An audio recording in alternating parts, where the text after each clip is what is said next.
ummanni keenya waan oomishu hunda baay'inaan qulqullinaan ariitiidhaan oomishuu qaba. Wanti inni oomishu baay'inaan qabu taanaan, wanti inni oomishu qulqullinaan qabu taanaan, wanti inni oomishu ariitiin qabu taanaan faayidaa tokko iyyuu qabu. Bunni inni oomishu kiiloon tokko sababa qulqullinaatiin kufuu danda'u irra hin jiraatu. Qamadiin inni oomishu baay'ina qabaachuu qaba. Qulqullina qabaachuu qaba.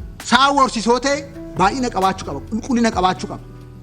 Ariitiidhaan oomishamuu qaba. So oomishti inni oomishu sadarkaa kanatti dhufuu danda'u irra jiraata. Sadarkaa maatiitti.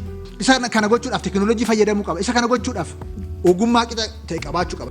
Oomishtummaan nama dhuunfaa, oomishtummaan qonnaa, oomishtummaan industirii, oomishtummaan seektara kamiyyuu productivity isaa sadarkaa itti guddate murteessu jechuudha. Hoggansa diinagdee ta'uu jechuudha.